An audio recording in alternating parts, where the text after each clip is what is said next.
school football is back here at Alumni Stadium in Perry, Ohio. Welcome to the broadcast. Brandon Monte. About you, but I am very excited that sports are back and the high school football season kicks off tonight as the Perry Pirates get set to play host to their CVC rivals, the Edgewood Warriors. Yeah, it feels great to be back. There was uncertainty about the season, and then even a little bit uncertainty about playing this game as we were delayed to an 8 o'clock start tonight. And just from talking to the players during that delay, they're pumped to be back as we await Calvin Rowan's kickoff. Edgewood will receive the kickoff. Calvin Rowan kicks off for Perry as Edgewood moves from left to right. The kick is away, and we are underway as it is fielded at the 20-yard line up to the 25 and brought down at the 27-yard line is Christian Curry as Edgewood takes over.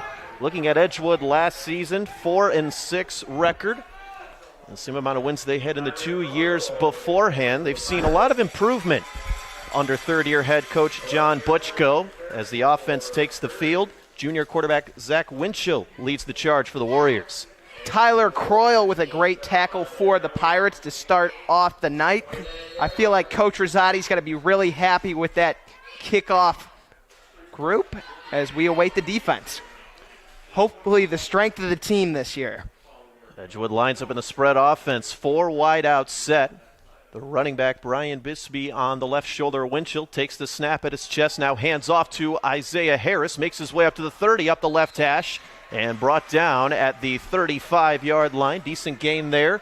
Brings up about a 2nd down and 5. And Isaiah Harris, a player to watch out for Edgewood, one of the most decorated wide receivers in Ashtabula County. Yeah, Harris at 6'3", 215 pounds is a force out there for Edgewood. He's definitely their best player. Normally he plays wide receiver, but they handed the ball to him on that one. 4 wide out set for Edgewood once again, 2 left, 2 right. Winchell lines up in the shotgun. Bisbee in motion. The left-handed quarterback takes the snap at his helmet. Now under pressure, pocket collapsing, lofts one up to Bisbee. Now at the 37, and he's hit hard for a minimal gain. Tackle made there by Desmond Malone. His first tackle of the season. Last year he had 71 of them. That brings up 3rd and short. Yeah, great job by Jacob Caldwell getting there to get the wide receiver to slow down so Malone could come in and make the tackle. Also great pressure by number 72, Harris of the Pirates, who was in the backfield. 3rd down and 1 for Edgewood. Ball at the 38-yard line, no score. 10:38 to play here in the first quarter.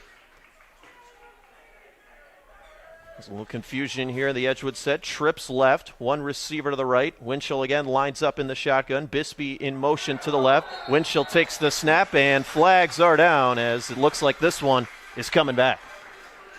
And Brandon, flags were a little bit of a problem for the Pirates last year. It maybe could have cost them a deeper run into the playoffs, and I'm sure Coach Rosati is very happy that the Warriors are the first team to get a penalty against them in this game. And Coach Rosati also talked about with his defense about how strong this front 7 anticipates to be. He said that will be the strength of this ball club as it's now 3rd and 6 for Edgewood. Ball on their own 38-yard line. 10:24 left to go here in this first quarter. 3 wide out set in the spread offense. And Winchell takes the snap, bobbles it a little, now throws to his left side, and it is dropped. So a 3 and out here for the Edgewood Warriors on their first drive as the punt teams come out. Yeah, the Pirates definitely did their homework on this one. I was talking to some of the players before the game, Brandon, and they said the Warriors were going to try to do a lot of tricky runs and quick passes. That's exactly what they tried to do on that possession, but to no avail as the Pirates come up with the big stop with not a single first down. Winchell is the punter for Edgewood. 4th down and 6. Just over 10 to go first quarter. Still no score. Perry won this matchup last year 56-6 in week 4 on September the 20th. It was 40-0 in the first quarter of that game. As Edgewood Winchell set to boot this one away, and a little movement here early by Isaiah Harris, and that's the 2nd false start penalty here for the Warriors on this drive. So another mishap for Edgewood. Winchell back to punt for the Warriors. I think they might have considered going for some kind of trick play there, Brandon, but I think since this will push him back 5 yards, Winchell will punt it away to number 5, Jaden Hacking of the Pirates. Jaden Hacking back deep to return. Winchell just barely able to get it away. Hacking calls fair catch at the 35, but he can't corral it. Ball is loose, and it's picked up by Perry. Heads-up play there by Colin Koenig as Perry sets up shop around the 38-yard line.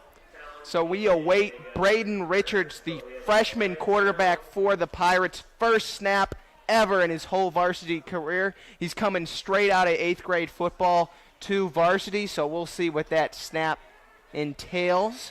However, there is a flag on the play, I believe. I'm not sure what's going on. They're lining up on the other side after the punt. Perry's defense is back out onto the field.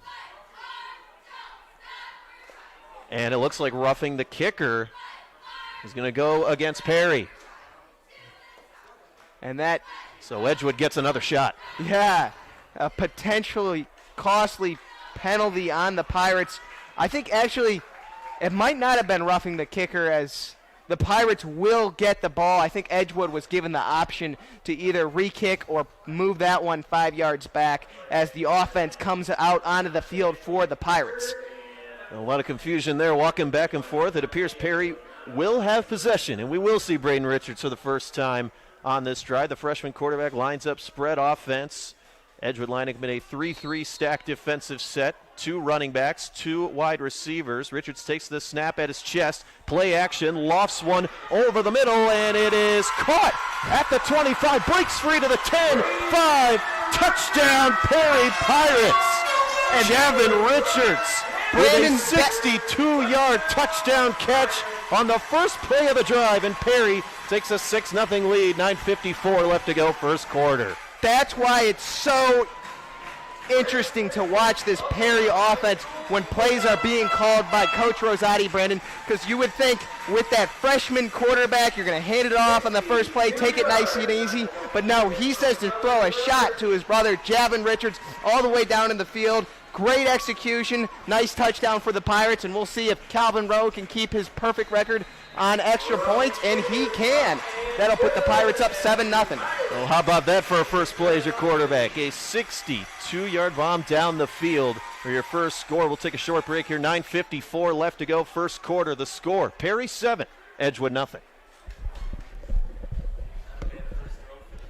Not bad.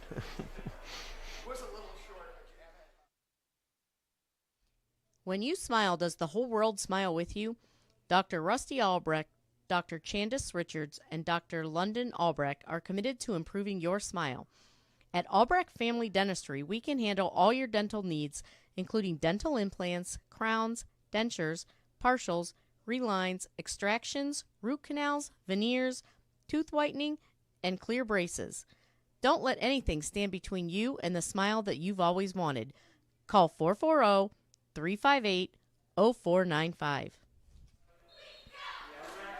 Welcome back to Alumni Stadium, and what certainly has been a fast start for the Perry Pirates. They have a 7-0 lead early against Edgewood, 9:54 to go, first quarter. And Ethan, so far so good for freshman quarterback Braden Richards. Safe to say he didn't have any jitters. Yeah, great deep ball thrown by Richards. I spoke to him before the game. He said he was excited but definitely a little bit nervous, but I think that'll take him off edge as Edgewood Rowan fields kicks the off kick. to the 10-yard line.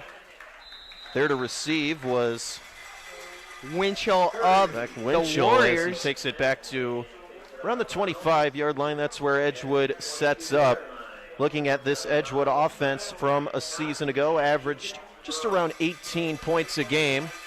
Winchell at quarterback completed 54% of his passes, 1,750 yards, 18 touchdowns, and 18 interceptions. It is his third year as the starting quarterback. Started 3 games his freshman year and all games last year. The Pirates off to a strong start, even with some notable absences. 3 of the most important, Anthony Schultz out with an ACL tear, and both of the Anderson brothers. 4 wide set, empty backfield for Zach Winchell. Lines up in the shotgun, takes the snap at his chest, drops back to pass. Pocket is collapsing, and he is brought down at the 10-yard line. There to make the play was James Kilburn, first sack of the season. Tyler Croyle also there to help out. Big loss there, brings up second down and long for Edgewood, as so far that front seven, just like Matt Rosati said, has looked very dominant for Perry. Yes, excellent play calling by defensive coordinator Coach Christinger.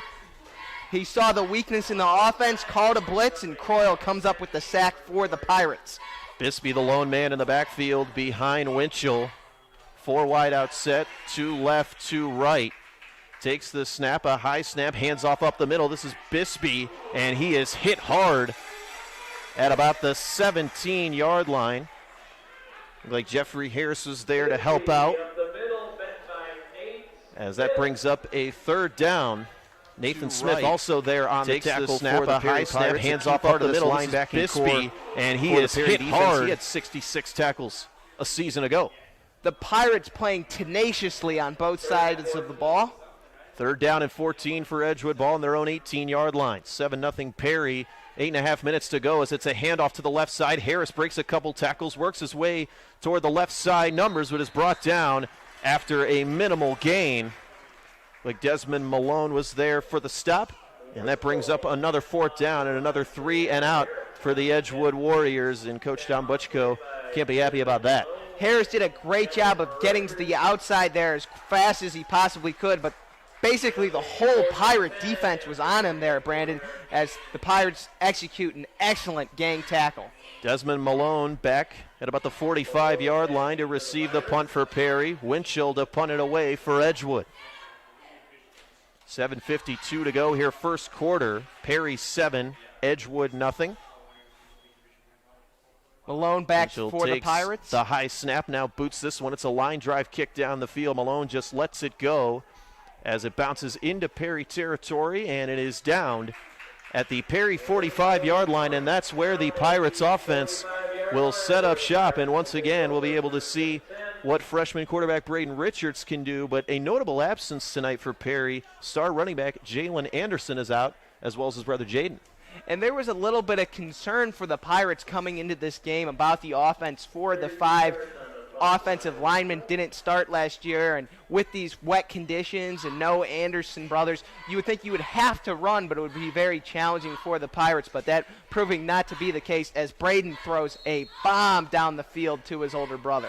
3 wide out set for Richards, lines up in the shotgun. Man in motion is Sivan, and now he hands off to Aiden. Left lock up the middle, breaks a couple tackles, and he's brought down at the Edgewood 49-yard line.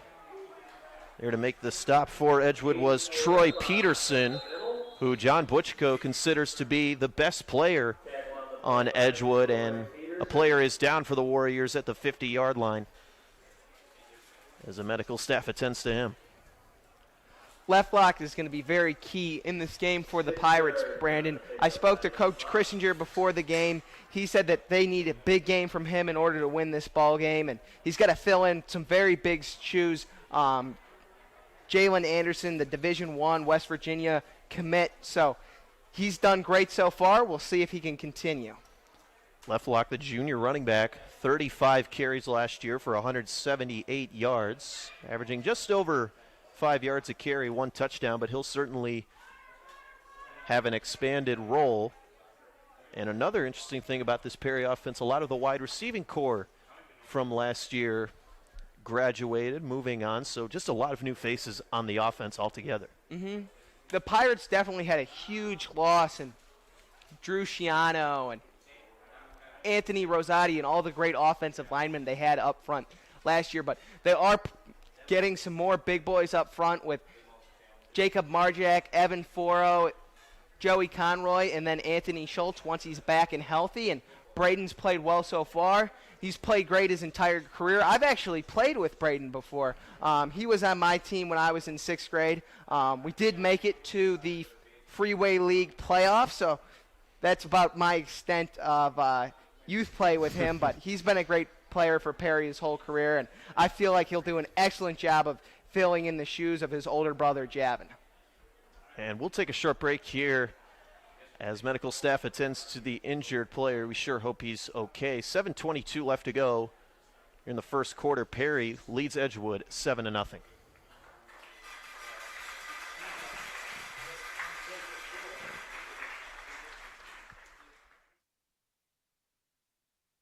You're always trying to keep your kids safe, right?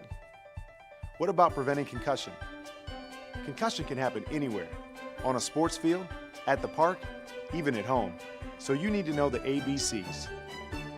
Assess the situation, be alert for signs and symptoms, and contact a healthcare professional. Most kids recover completely, but seek care to help them get better faster. To learn more, go to cdc.gov/concussion. Keep kids safe. It's as simple as ABC. Back to the action, 2nd down and 4 for Perry at the Edgewood 49-yard line. 7-0 game, Perry leads. 7:15 to go as he hands off left side. This is Brandon Mason up the left sideline for a big gain here. Pushed out of bounds at the Edgewood 35-yard line. Gain of about 14 on the play. Sets up a 1st down, and another newcomer to this Perry offense in Brandon Mason, who will see a lot more touches in the 2020 season. Yeah, he had the ball in his hands a few times last year, but we'll definitely see more of him. Great block by number 16, Jaron Allen, to secure the outside for Mason on the run. Richards hands off left of center to left lock, and he is stuffed at the line of scrimmage. Maybe a gain of a few as Perry ups the tempo here offensively.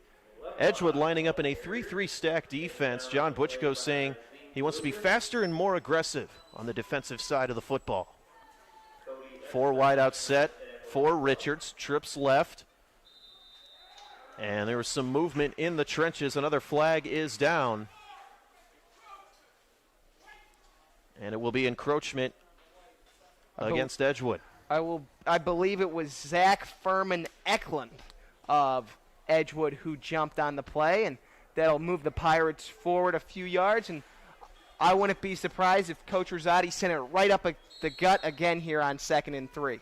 2nd and 3 from the Edgewood 29. Richards takes the snap, option play right side, cuts up the right hash marks, and is brought down after a gain of about 6, and that's good enough for another Perry 1st down as this offense continues to move the chains.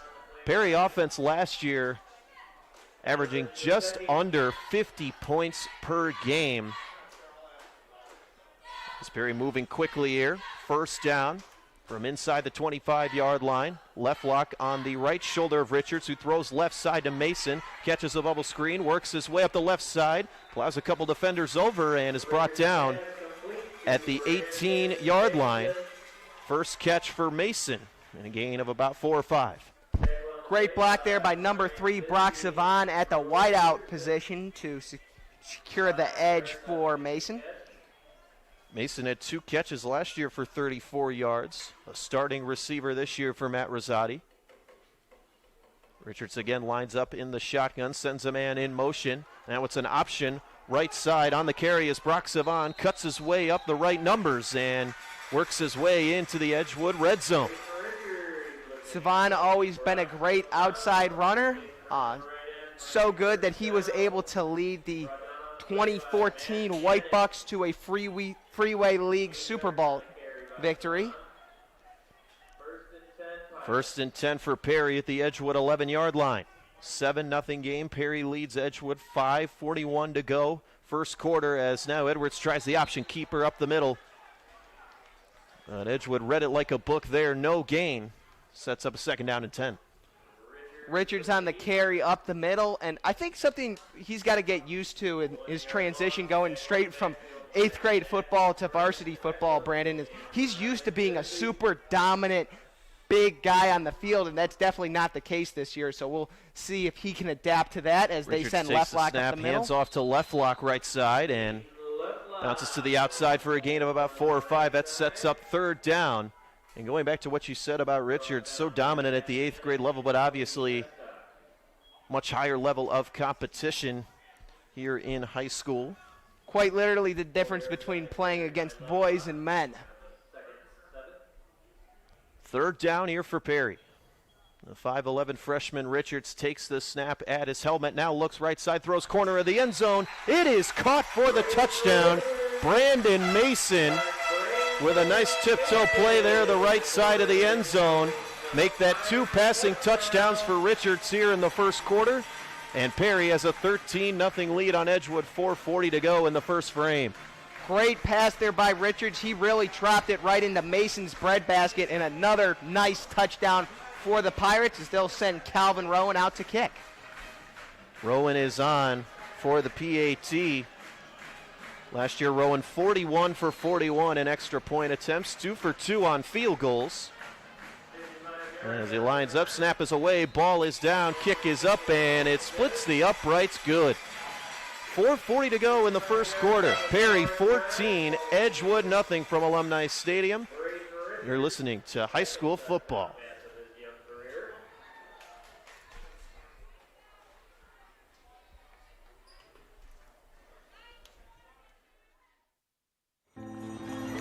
Nearly half of children with autism wander away from safe places, such as their home or school. If you ever see a child walking alone, remember the 3 S's. Stop to help, seek assistance from police, stay until they arrive. If a child with autism is missing, immediately search places that pose the most danger, such as nearby water and busy streets. To learn more, visit missingkids.com/aware. Welcome back from Alumni Stadium. 4:40 to go, first quarter. Perry 14, Edgewood nothing. Brandon Monty with you alongside Ethan Hicks. And Braden Richards continues to have an excellent first quarter in his Perry Pirate debut as Rowan squibs a kick down the field. It's fielded at about the 25-yard line up to the 30, breaks a tackle, now works his way to the left side. This is Christian Curry up the left sideline to the 50 and pushed out of bounds in Perry territory at about the 47-yard line. Ethan Curry certainly turned what looked like nothing into something there on that kickoff. Yeah, a couple missed tackles by the Pirates allowed Edgewood to gain excellent field position, but to be totally honest, Brandon, I was kind of hoping that he would make it past all of the defenders and we get to see a wrestling double leg takedown from the kicker, Calvin Rowan. He laid out an excellent one of those last year, and he's a great wrestler, and you got to feel comfortable knowing that your kicker can tackle. Absolutely, as Edgewood takes over in Perry territory, best field position they've had so far in this ball game. 4.5 minutes to go, first quarter.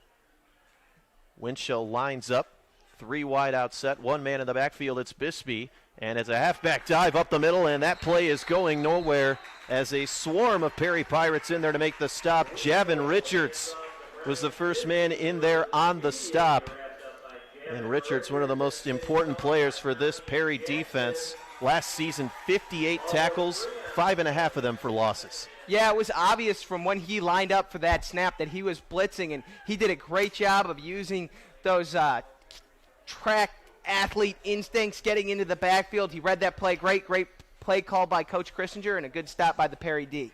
2nd and 13 for Edgewood now on their own 49-yard line. Winchell takes the snap, now hands off. This is Bisbee again, breaks a couple tackles, and is brought down at about the 44-yard line of Perry. There to make the stop, Colin Koenig. As we take a look at Brian Bisbee, who Coach John Butchko calls the heart and soul of the Edgewood Warriors, along with fellow running back Jake Bell. Bisbee, a very important part of this offense. And he'll have to step up as Isaiah Harris currently on the sideline with an injury. 3rd and 6 for Edgewood. Perry 44, Winchell throws left side, and it is incomplete. Pass was dropped near the left side. Numbers intended for Fernando Kotzkolin, his first target of the day. And that sets up a 4th and 6. We'll see what Butchko decides to do. Great pressure there by the far side outside linebacker Colin Koenig, and from what we've seen so far, Coach Christinger really likes bringing an outside linebacker against the Warriors, and it has worked excellently in this defensive series. And Edgewood's going to go for it here on 4th down. Inside Perry territory, Bisbee in motion, left side. Winchell takes the snap. Pocket quickly collapses, and it's a sack. Colin Koenig right on schedule there to bring down Winchell at the Edgewood 45, and that's where Perry will take over. Fantastic play by Koenig, his first sack of the season. Excellent play by Canning. Great call by Coach Christinger. Again, he's just bringing those outside linebackers, and they're doing a good job of getting pressure there, and that's what cost Edgewood that down, as the Pirates will take the field. And back to work here. It was the Perry Pirate offense, an offense that scored over 75% of its points last season in the first half of games. They like to attack early and often. As Richards back under center here with a 3 wideout set. 2 men in the backfield on both his shoulders. Richards takes the snap, surveys the field, now running out of time. Pocket collapses, and the first sack of the day for the Edgewood Warriors. And you could just tell on that one, Brandon, Braden's used to being able to run that football even as that pocket's collapsing. The O-line, especially for as young as they are, they did a great job of buying him time, and that's one he should have just thrown away, but that's not going to cost the Pirates as they're up 14-0. David Falk gets his first sack of the year for Edgewood as now Richards takes this snap. Here on second down, pass nearly intercepted, but Javin Richards makes the catch in the backfield, but nowhere to go as he gains about 2 yards there on the improvised screenplay. Dangerous throw there, almost a pick six.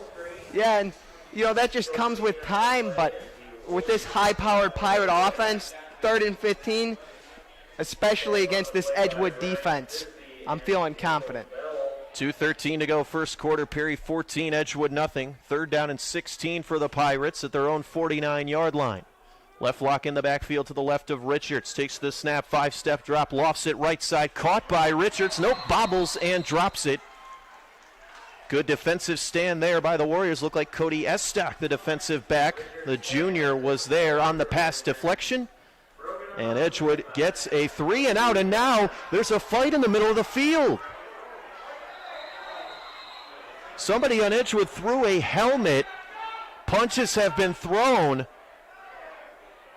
And it's quickly broken up. And this is not good.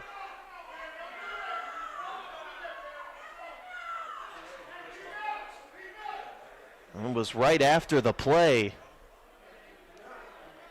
Yeah, I would like to Sean Norman was hit for Perry. I couldn't tell who it was for Edgewood. I'd like to see a replay of that one. I think Edgewood was definitely the aggressor, but well, someone on Edgewood threw a helmet at Sean Norman. And we'll see what the referees decide to do here.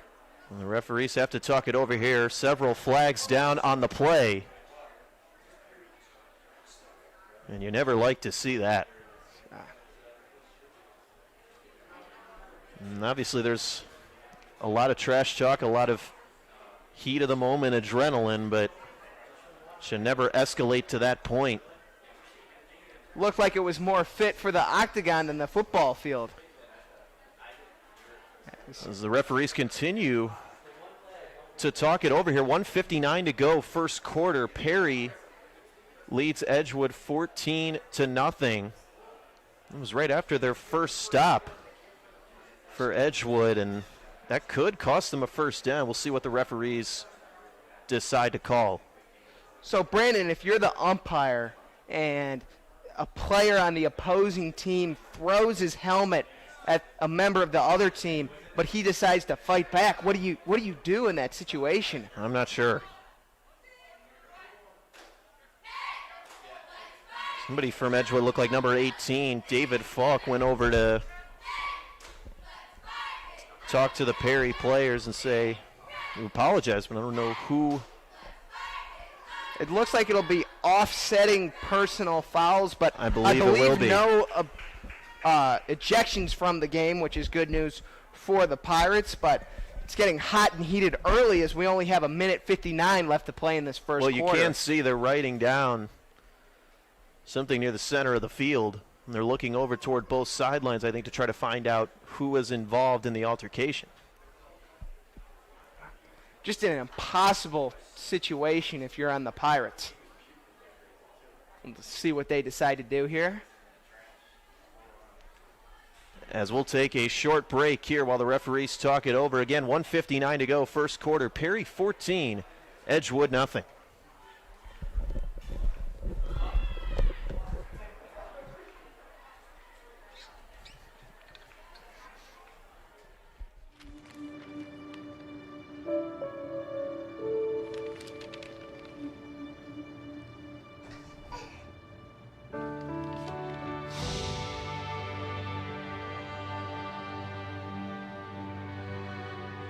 Together we can change the news. Find out how at safekids.org.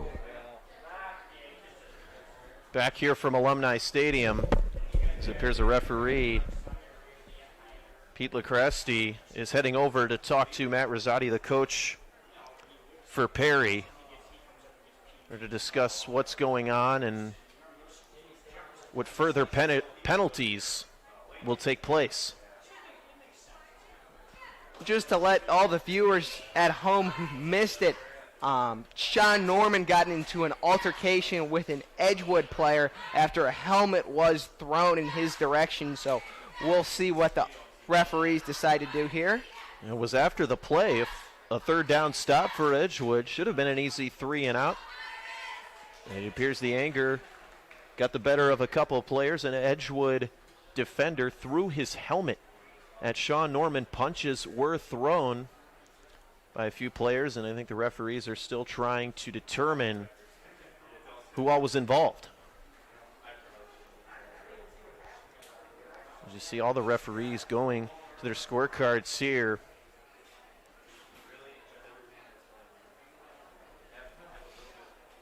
.159 to go first quarter. Perry up 14-0 on Edgewood. Rain still falling here at Alumni Stadium. There was an hour 15-minute delay, go figure, to the 7 p.m. start. Rain still falling, but luckily the thunderstorms have wavered off. Although this particular offensive possession for the Pirates has not gone well, I feel like you really got to focus on the positive. The Pirates had 2 great drives to start the game, both finished with touchdown passes by Braden Richards. I feel like from an offensive perspective, I think a lot of people went into this game thinking they were going to struggle, but they've really come out strong. The offensive line has done a good job of getting all their blocks. Braden Richards has looked good, and the defense has been very dominant. So I think if you're a Pirates fan, you can't be disappointed with this. And it has been all Pirates here in this first quarter. Braden Richards has had one heck of a debut thus far. The freshman quarterback, as now the referees continue to discuss with Matt Rosati. Remember, Sean Norman is the only returning starter on the Perry offensive line. 80% of that front 5 for Perry are new faces. The offensive line has been a great job of pushing the defenders back. Guys I know, he's a bright guy, and this can memorize, and he's done a great job of working. And he's had a great start tonight. And is walking off the field. And it appears he's gone. I don't know who is gone for Edgewood. You have to believe that the player who threw the helmet is also gone, although we still haven't determined who that is. And this Pirates offensive line already stretched a little thin from the loss of Schultz. We'll see who they decide to bring out to replace Norman at right tackle. But that is definitely a big loss for the Pirates. Hopefully they get him back for the Harvey game. I believe they will. Big loss for a Pirate offense that accumulated more than 5,000 total yards a season ago, just under 50 points per game. Perry offense is still on the field, moving back here. Were there multiple personal fouls on Perry? Because you would think there would at least be one against Edgewood as they move the ball back 15 yards from where the altercation took place. And the Perry offense is still on the field.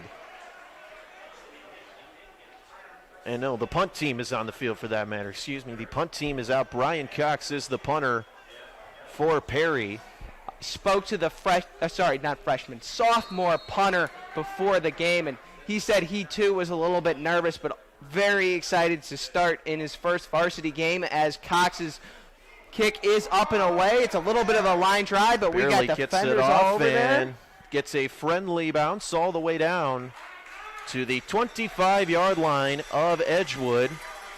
There to down the ball for Perry was Tyler Croyle, and Edgewood sets up shop once again. So far they've come away empty-handed on all of their drives as quarterback Zach Winchell and company need to make something happen here quickly with 1:47 to go in the first, down by 14. And a great punt by Cox to start his varsity career.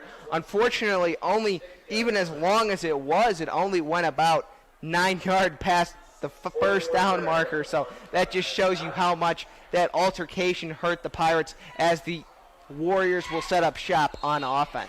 Isaiah Harris still out for Edgewood, and 6 reception touchdowns was a focal point of the Warrior offense a year ago. Matt Anik is in for him as Winchell takes the snap at his face mask, now hands off up the middle to Christian Curry, and he is met at the line of scrimmage. Colin Koenig was there to help out with the tackle. Brings up 2nd down and 9 from the 26-yard line of Edgewood. Desmond Malone on the tackle as well, and he really had a standout year last year, Braden. He led the team in interceptions, and the Pirates are expecting another big year from him, especially as he is the only returning member of this secondary. 3 wide out set for Edgewood, 2nd and 9. Just over a minute to play first quarter. Bisbee in the backfield behind Winchell, catches the high snap, throws quick slant over the middle. It's caught by Kotz Colon, and he is brought down, but not before an Edgewood first down, as the refs will spot the ball at the 36-yard line. Cologne with his first catch of the night, and Edgewood moves the chains. And I believe that will be their first down of the night. The Pirates brought pressure up the middle with both of their inside backers.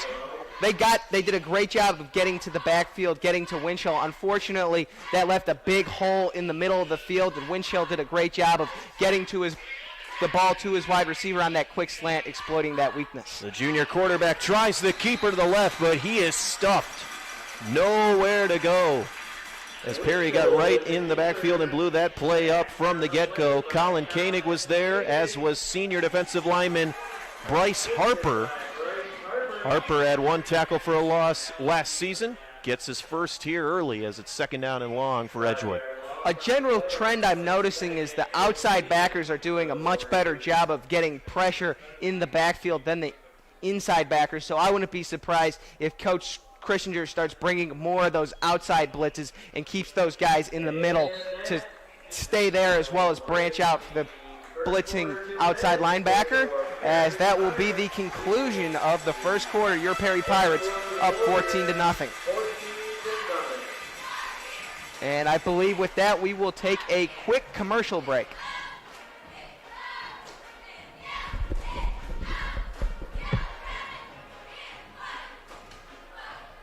So great stories about inspiring people with Down syndrome. Hi, I'm Chris Burke, an actor who happens to have Down syndrome. Join me in watching some great stories about inspiring people with Down syndrome. If somebody asks me what Down syndrome is, I tell them it's just an extra chromosome in your body, and it just makes learning a little more difficult. I just hope many people with Down syndrome can follow their dreams and the passion of what they love to do. That's what I'm talking about. That's what I'm talking about. I think she has more abilities than I do. Just to emit this incredible love that everybody was drawn to. I thought his story was amazing. I thought he needed to get out there to inspire other people. My name is Annie. I'm a Salem Barlow. I'm Megan. Serena. And this is my Great story. My great story. This is my great story. You can watch at ndss.org/stories. Start of the second quarter from Alumni Stadium. Perry 14, Edgewood 0. Brandon Monty with you alongside Ethan Hicks as Edgewood sets up here, 2nd and 15 at their own 32-yard line. Winchell, the left-handed junior quarterback, lines up in the shotgun. 4 wide out set, trips right. Winchell sends a man in motion, takes the snap, play action pass, now rolls to his left, lofts one over the middle. It's caught by Kotz Cologne, who breaks 1 tackle, bursts his way to the right side, but is brought down for a minimal gain of about 3. Multiple Pirates in there on the stop. Cologne gets his 2nd catch but that sets up 3rd down and 11. Malone laid down a great hit coming up from safety on the wide receiver with the ball, just not quite able to wrap it up, but he was able to push him back about 6 yards, and I feel like that's what caused the play to be a loss. If Malone had brought him down where he had met him, it probably would have been about a 4-yard gain. So 3rd down and 11 from the 36-yard line of Edgewood. Winchell takes the ball. Goes up the middle, pass is deflected, and it falls incomplete. And another 3 and out for Edgewood. Matt Anik almost able to make the diving play off the deflection, but just missed it. And another 4th down for John Butchko and the Edgewood Warriors. Another great play by Desmond Malone, and that'll bring out the Edgewood punt squad. And it appears the offense actually still on the field. 4 wide out set, 2 right, 2 left. Winchell lines up about 5 yards back from center.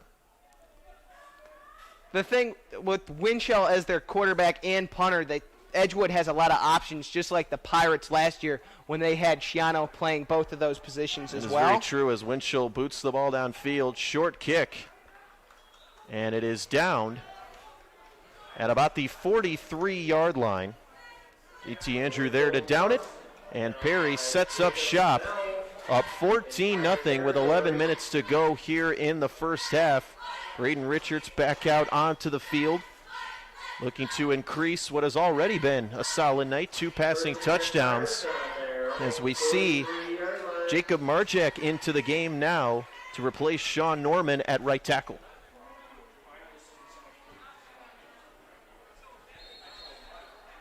First down for Perry at its own 43-yard line. Left lock in the backfield on the left hip of Richards. Mason in motion. Richards takes the snap, hands off to left lock, bursts his way up the middle, but is gobbled up for no gain. Junior running back with nowhere to go there, sets up 2nd down and 10.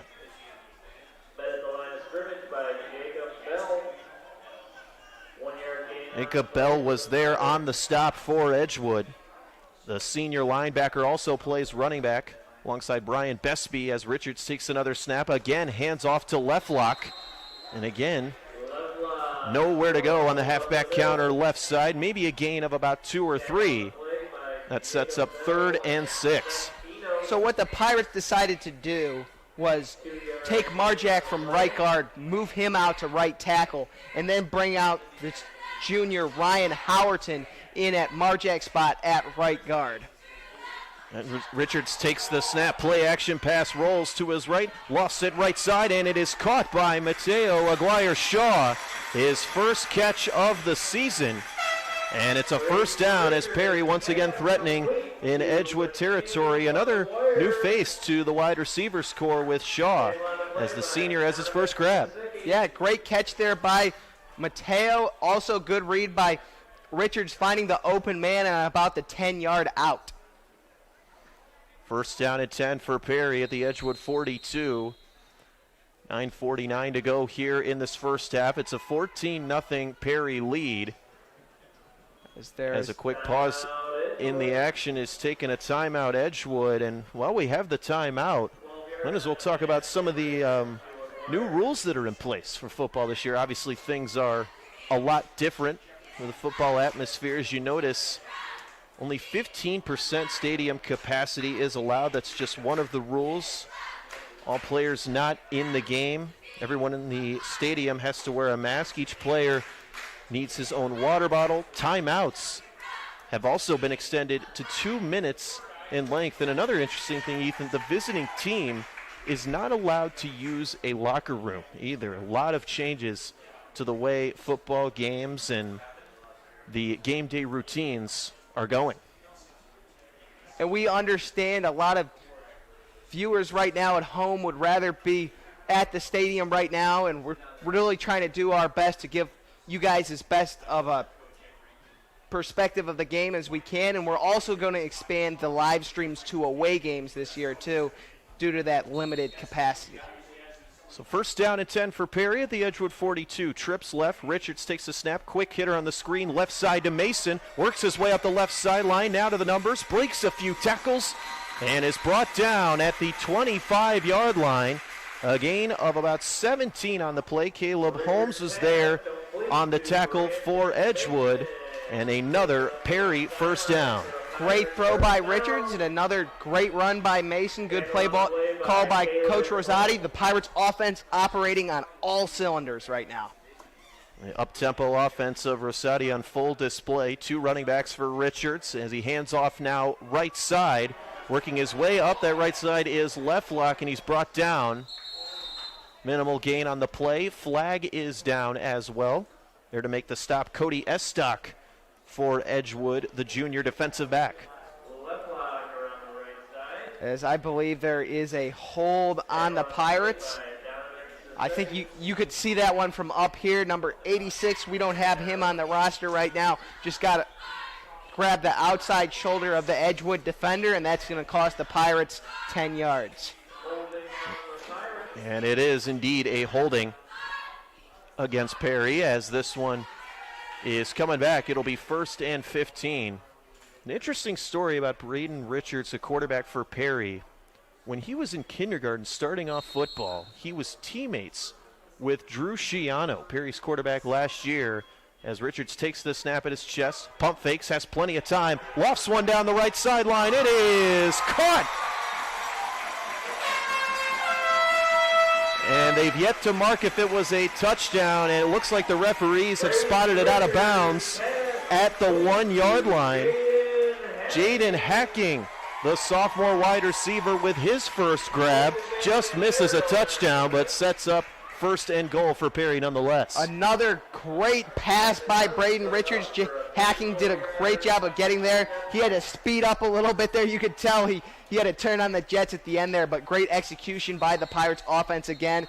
And then hats off to Braden Richards. He's really been executing this offense well all night long, as I believe we have a timeout called by the Pirates. We do have a timeout, and the story I was mentioning before the big play there down the sideline, Braden Richards and Drew Schiano were teammates. The first ever pass that Richards caught in his football career was from Drew Schiano, the quarterback for Perry. Over the past couple of years, Schiano had quite a decorated career as a Perry Pirate, 79 touchdowns. He tied the OHSAA record a season ago against Riverside for most passing touchdowns in a game, with 9 of them against Riverside. Richards certainly with some big shoes to fill, but hey, so far so good. Yeah, he's really crushed it tonight. Schiano, a big loss. He's off at Washington and Jefferson right now with his buddy Anthony Rosati, another great player for the Pirates, but Braden having a phenomenal performance tonight. 1st and goal for Perry at the 1-yard line of Edgewood. It's a handoff right up the middle to Leftlock. A lot of pushing and shoving in the trenches. Now it looks like they're going to spot him. No just signal yet, short. and appear once again it is just short. So Edgewood standing their ground here at the goal line. 9 minutes to go, first half. Perry 14, Edgewood nothing. Perry knocking on the door as Richards takes the high snap, hands off up the middle to Leftlock, and this time he finds the end zone. Touchdown Perry Pirates. Aiden Leftlock with his first score of the season, and it's 20-0 Perry. Another great touchdown for the Pirates. They'll send Calvin Rowan out again, and that's always a good sign for the Pirates, as we don't kick field goals, Brandon. And we'll see if Calvin can keep his record perfect. I have no doubt he will. Number Rowan 7. The kick. Jacob Caldwell to hold. As the snap is away, ball is down, kick is up, and it sails through the uprights and good. 8:49 left to go in this first half, and Perry has a comfortable 3-touchdown lead, 21-0 over Edgewood. We'll take a short break.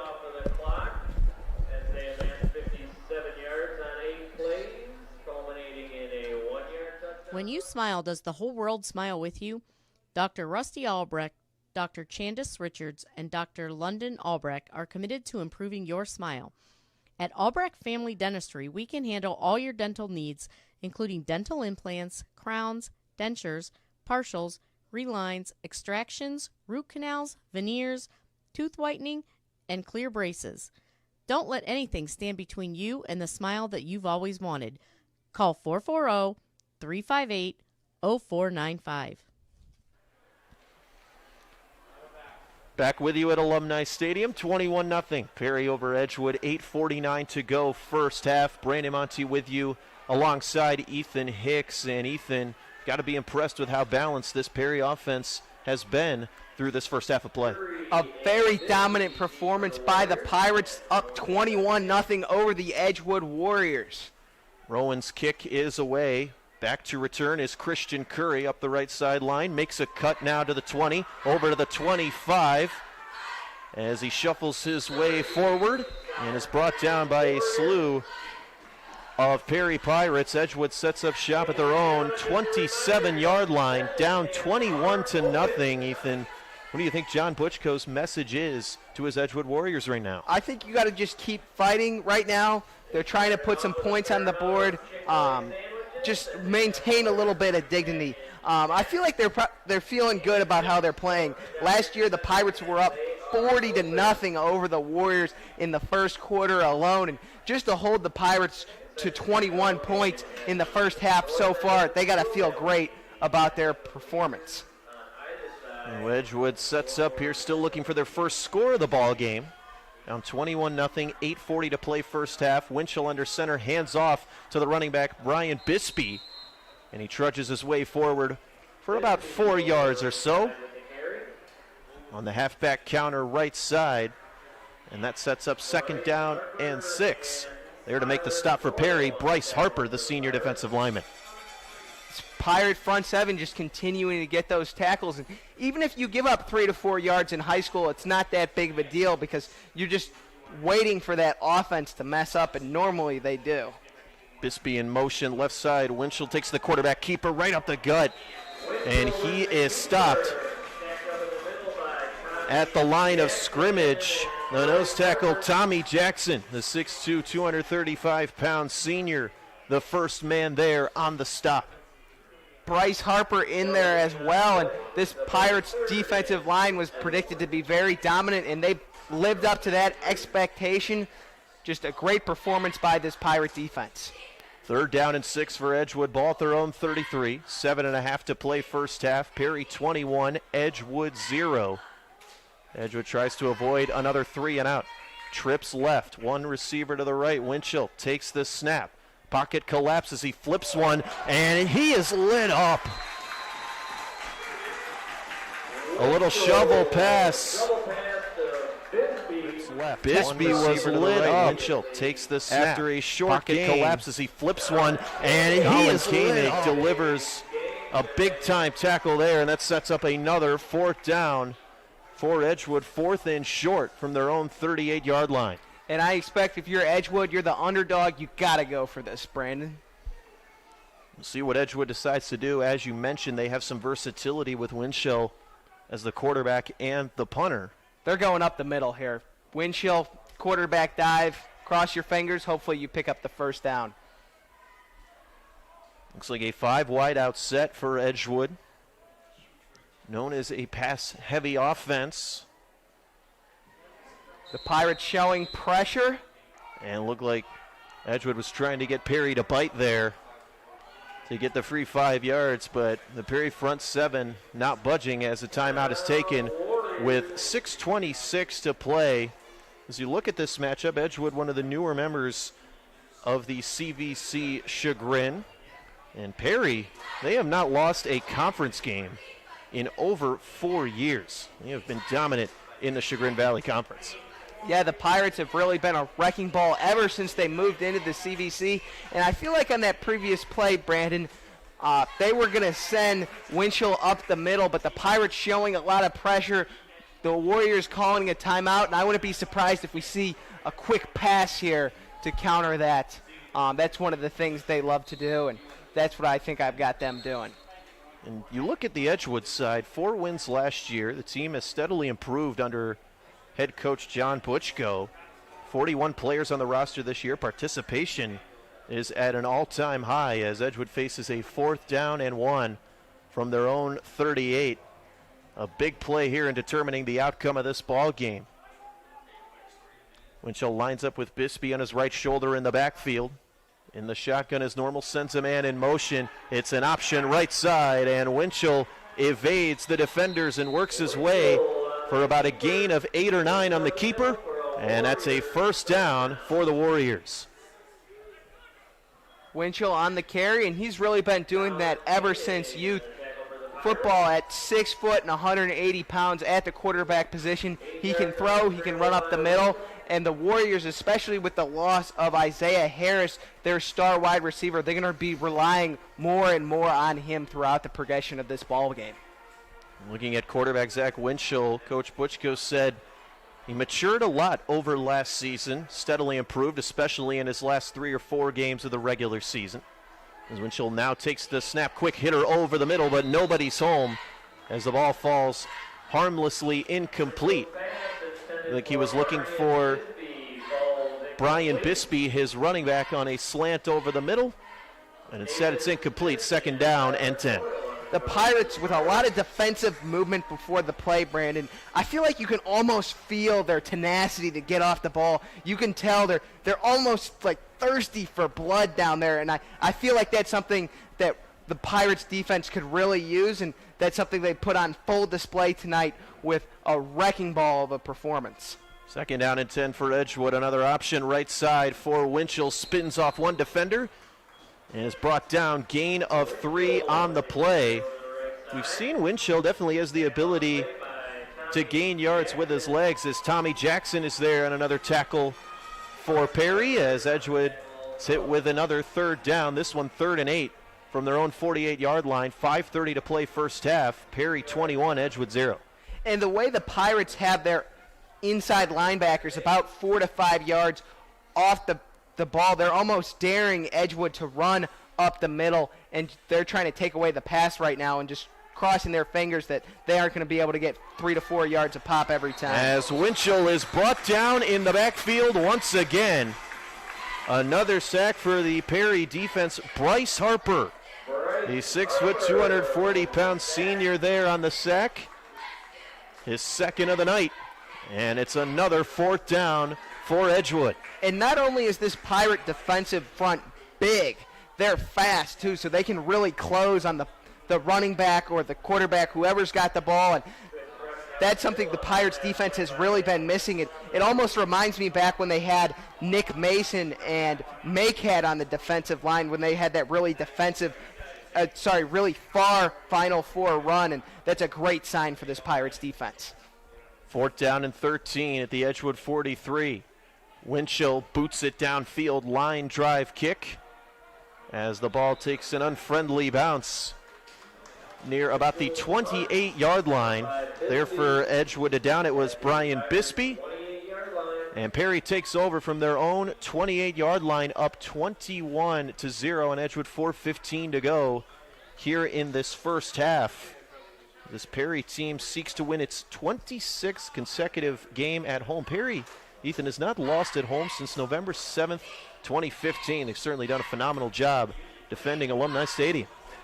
Team has been very dominant. It's really only been when they've faced other really dominant teams in the playoffs that they've even struggled at all. As Richard is the option to left lock right side, works his way down the sideline and brought down at the 37-yard line.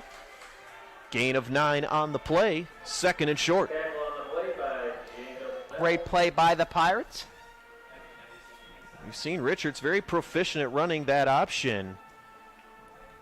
In his days before high school, he had a simplified playbook of Matt Rosati, so he's been able to learn the plays and understand the offense to be prepared to take over the starting role, as there was some movement in the trenches. Looks like encroachment against Edgewood. That goes against number 5, Cody Estock, and 5 free yards for the Perry Pirates. And that brings up 1st down and 10 from their own 42. The Pirates looking to go up-tempo here. As Richards hands off to Mason on the sweep, works his way up the left hash marks, bounces off a couple would-be tacklers, and works his way into Edgewood territory, down to about the 45-yard line. Gain of 13 on the play.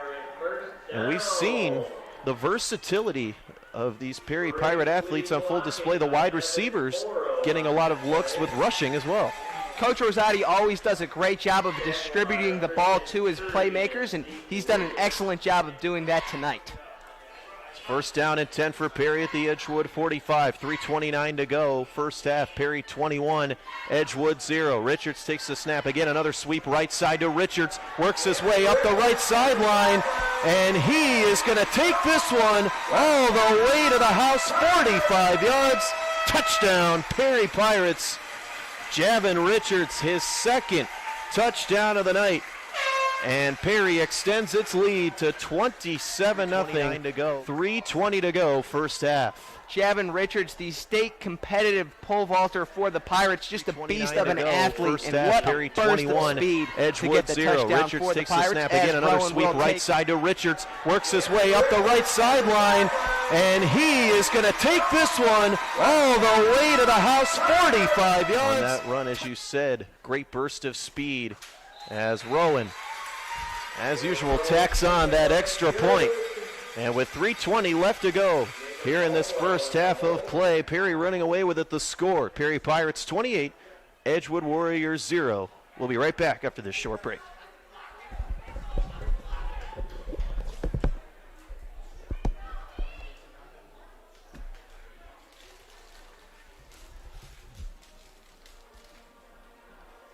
Become an official sponsor of PNN Sports.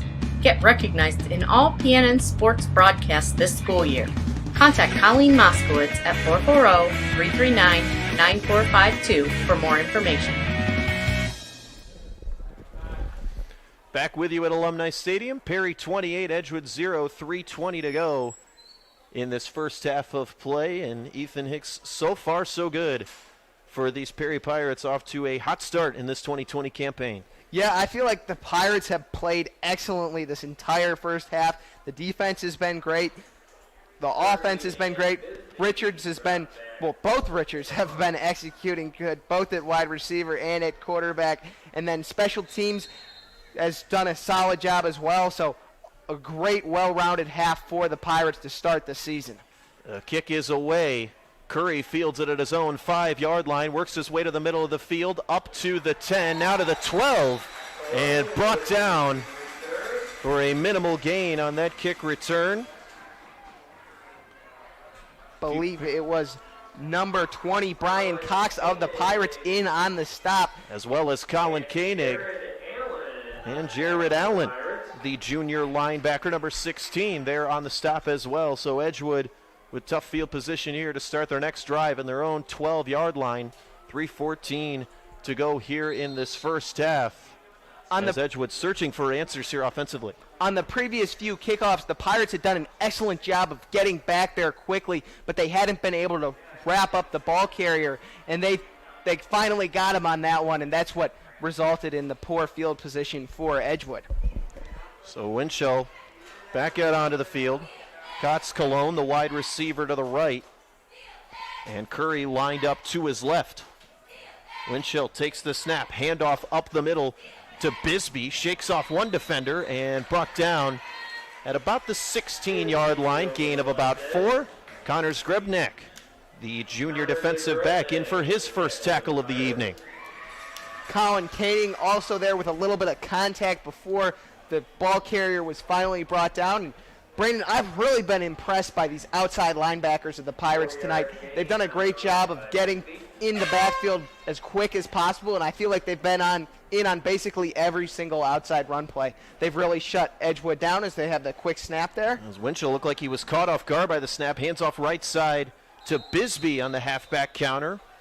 Works his way up the middle for a short gain, as it looked like everybody was thrown off by that play there. Yeah, I'm not sure if that was meant to be a trick play or it was just a genuine mistake, but either way, good catch by Bisbee to save a potential turnover for the Warriors as a timeout is called on the field. It looked like Winchell was going to caught off guard by that snap. He was looking to his left as the ball was on its way from center J.J. Johnson.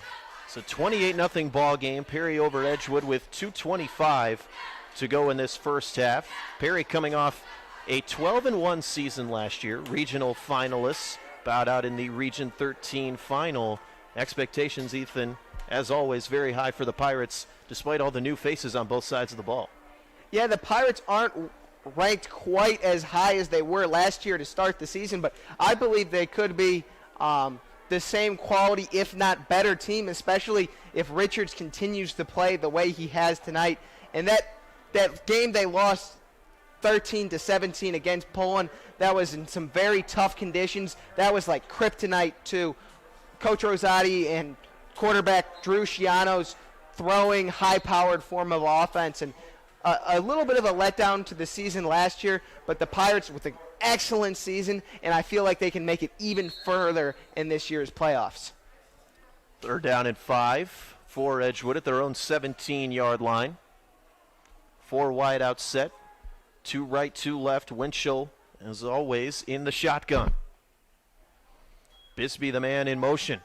Winchell gets the snap. Quickly under pressure. Rolls to his left. Now is in the end zone. The ball is loose, and it is scooped up in the back of the end zone for the touchdown.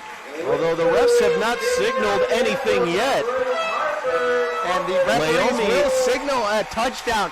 So we will send Calvin Rowan out onto the field yet again for the Pirates. 2 right, 2 left. Winchell, excellent always, tackle there by Jeffrey Harris in the backfield. Ball recovered by Zach Petritis to secure the touchdown for the Pirates. Again, great execution by the defense. And this Pirates team really firing on all cylinders as they go up 34-0 with 2 minutes and 17 seconds. To his left. Now is in the end zone. The ball is loose, and it is scooped up. Senior defensive lineman recover the ball in the back of the end zone. Bryce Harper was there to force the fumble. Calvin Rowan's extra point is good. The first defensive touchdown of the year for what's been a dominant Perry front seven. And with 2:17 to go in this first half, it's been all Perry Pirates. Perry 35, Edgewood 0. We'll be right back after this short break.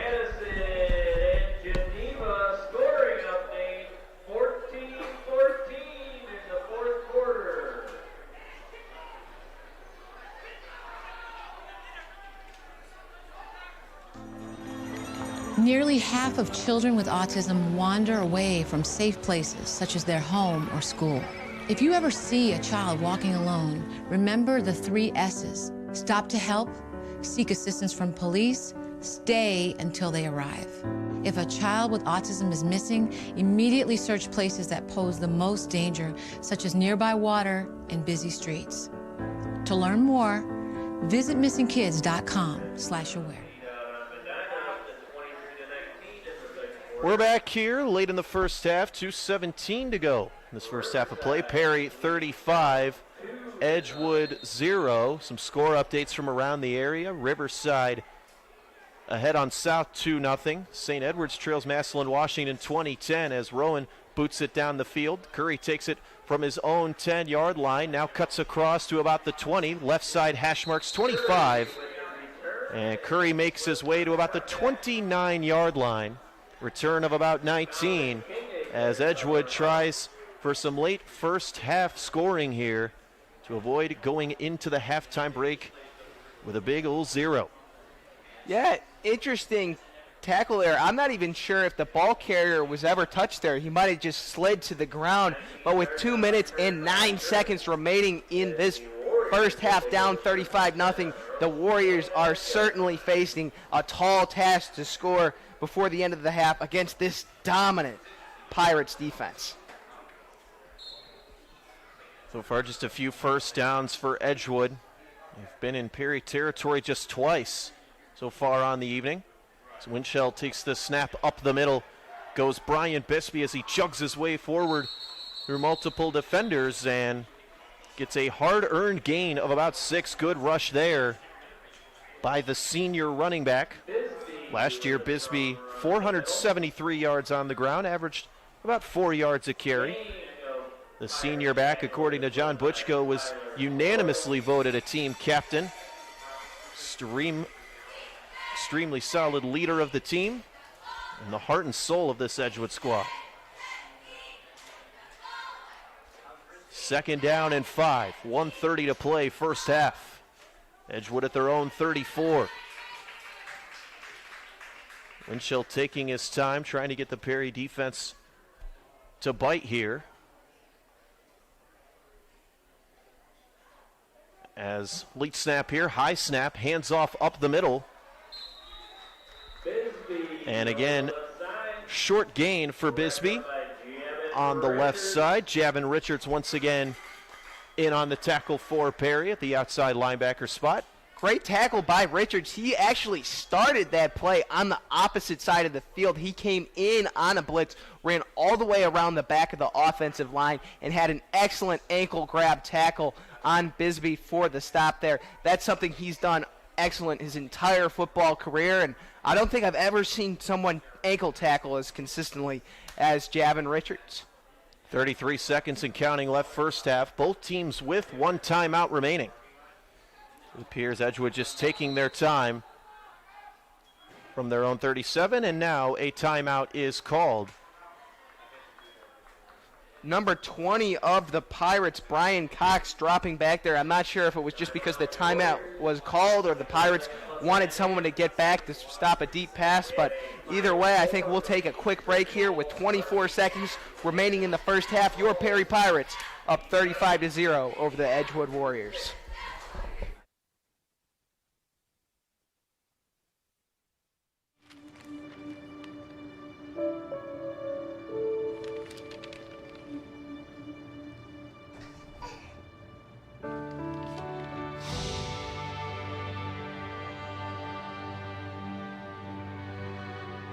Together, we can change the news. Find out how at safekids.org.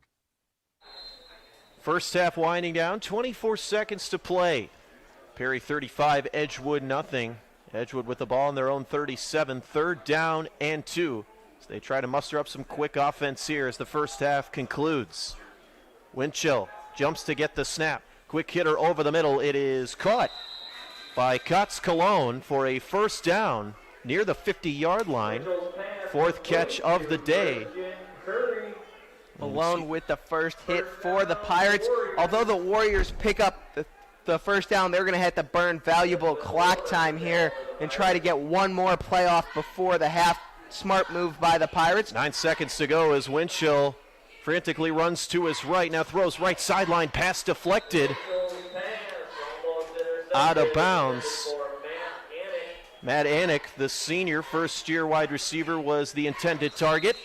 And they will run the final 2 seconds off the clock. I believe with the Pirates being up by over 30, there will be a running clock in this game. So that'll bring us to the end of the first half. And we're through one half of play here at Alumni Stadium with the score. The Perry Pirates 35, the Edgewood Warriors nothing. We'll be right back with you here in just a few moments.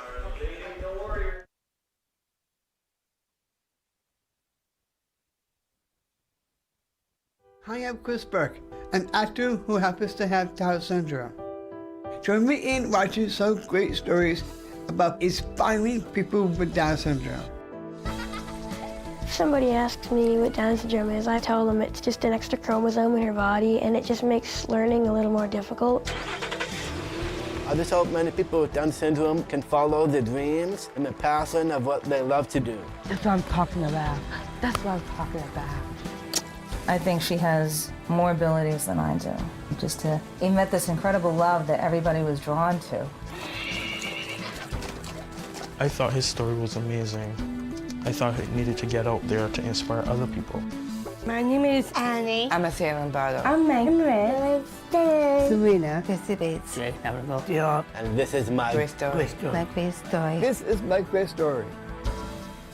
You can watch at ndss.org/stories.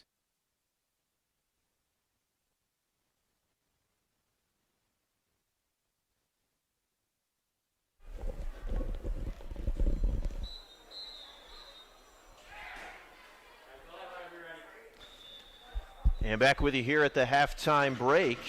A 10-minute halftime break. 35-0. Perry is in control over the Edgewood Warriors. And Ethan, what have been some of your biggest takeaways from Perry here in this first half? I feel like the Pirates have just played an excellent game. You know, you thought maybe they'd come out like a little bit rusty after not playing football for so long, and they're kind of green with all these young new faces, but they have played excellent. Braden Richards has had a great game in his first game at the varsity level. Going straight from 8th grade to varsity football is a big transition, and he's handled that excellently. That just tells you what kind of kid Braden Richards is, and I'm sure they got a bright future with him to come, as he's got another 4 years here at Perry.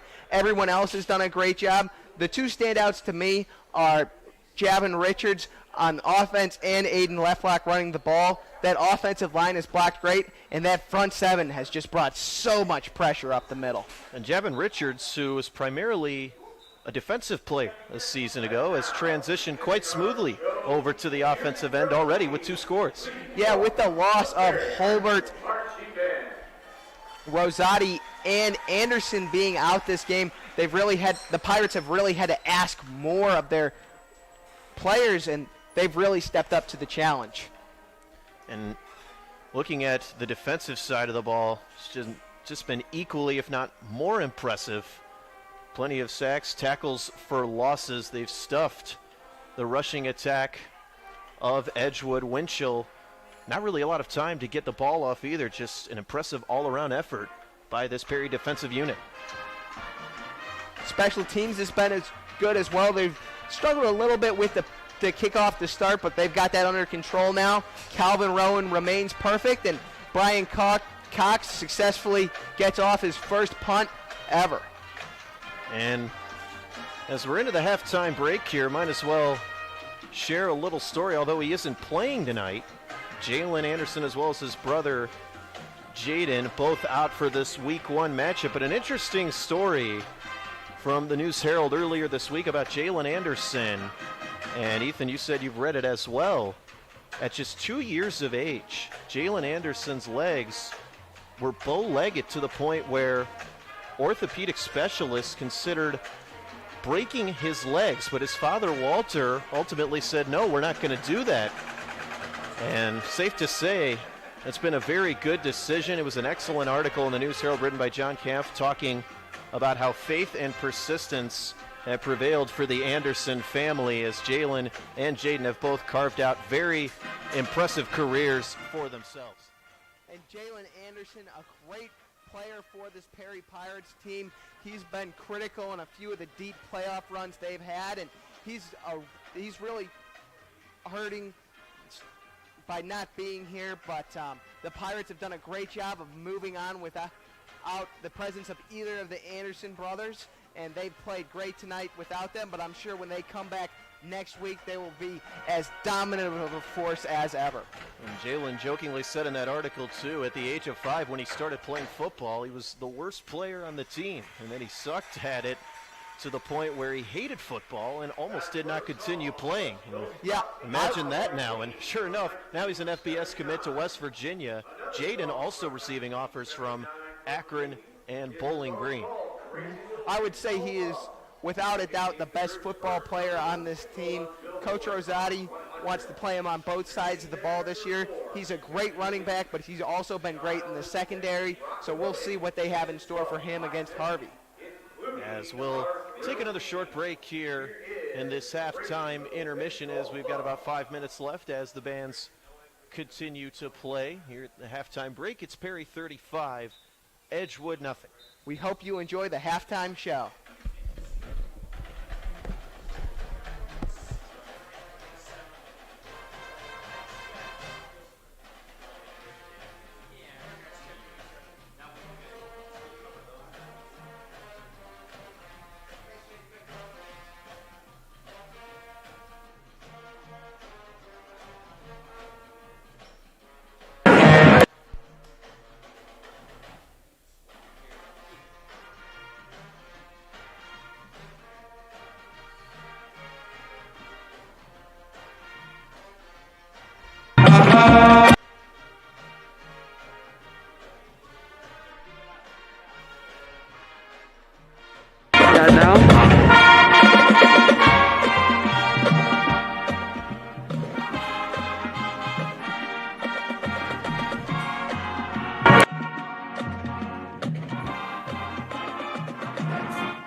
Well, our Queen show is coming to an end. But first, we offer a song that is perhaps one of Queen's most classic and most iconic. Bohemian Rhapsody was one of the first songs of its kind, written as a 6-minute rock opera suite and consisting of distinct sections of varying characters.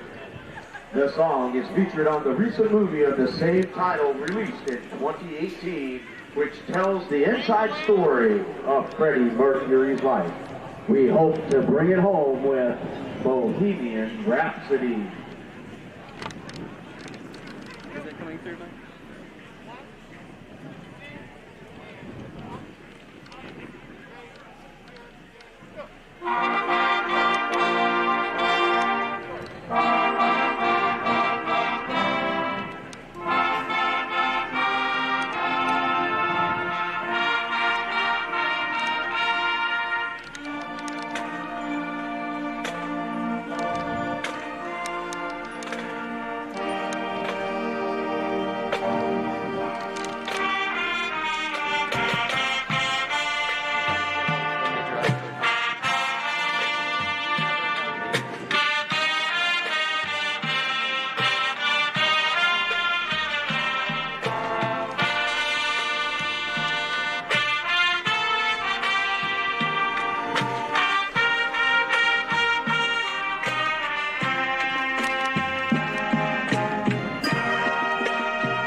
And welcome back here from Alumni Stadium. as the halftime shows conclude and Perry Band marches off the field. Brandon Monty with you, joined by Athletic Director TJ Wenger. TJ, it's always nice to have you up here, and quite a first half from Perry. Got to be pretty impressed. Yeah, hey, that was a good start for us. Brandon, we're really happy that we're even playing. Obviously, we know a lot of teams in our state and our country aren't able to do what we're doing tonight, what we've been doing for the last 3 or 4 weeks since we started practice on August 1st. So we were thrilled when on August 18th the governor gave us the go-ahead to get underway. And it's been a sprint, but we're here. We're doing it. I really want to thank our fans and everybody in attendance for following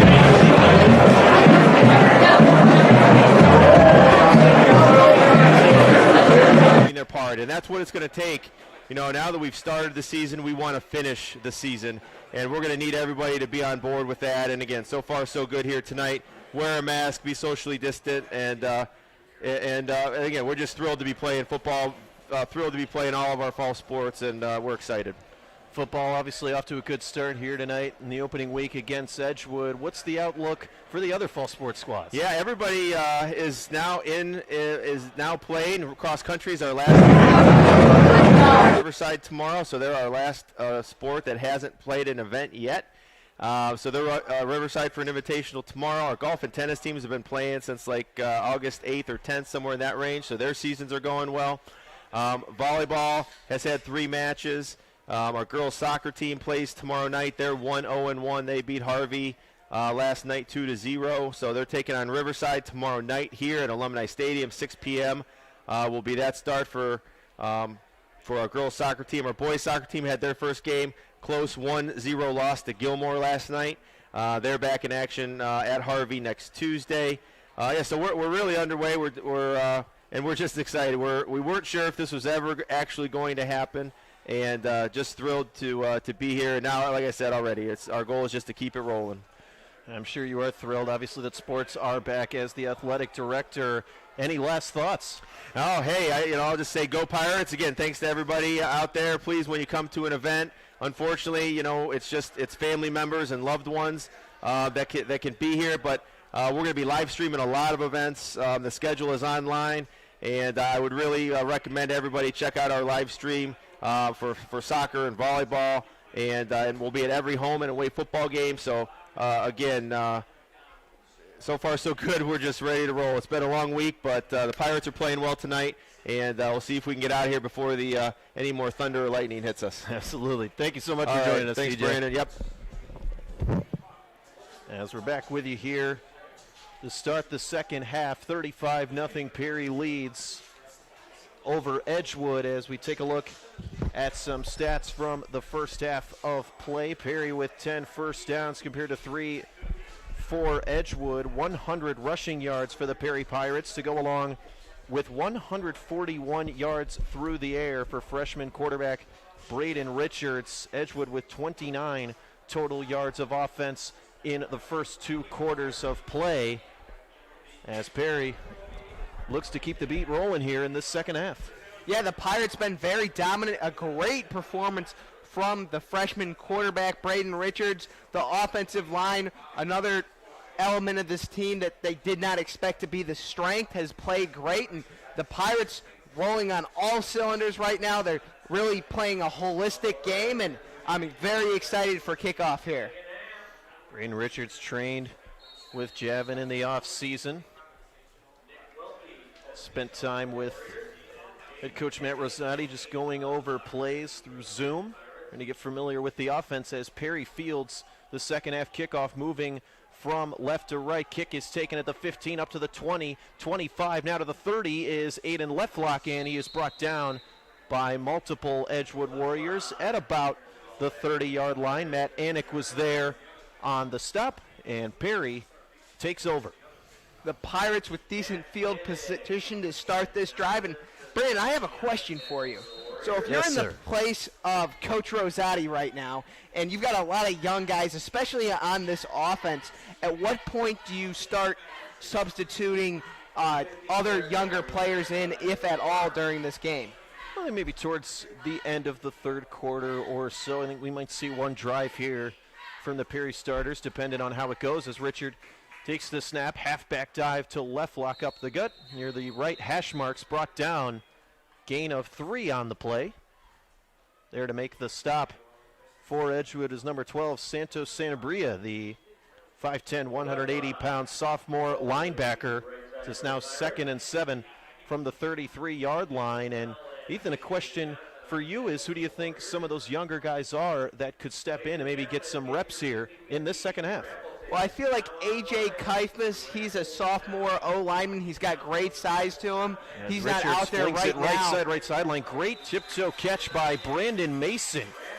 He's made a few of those tonight, one of which was a touchdown. And a gain of 16 for the senior wide receiver, who had 34 receiving yards all of last year. Has already surpassed that total and more. Another first down for Perry.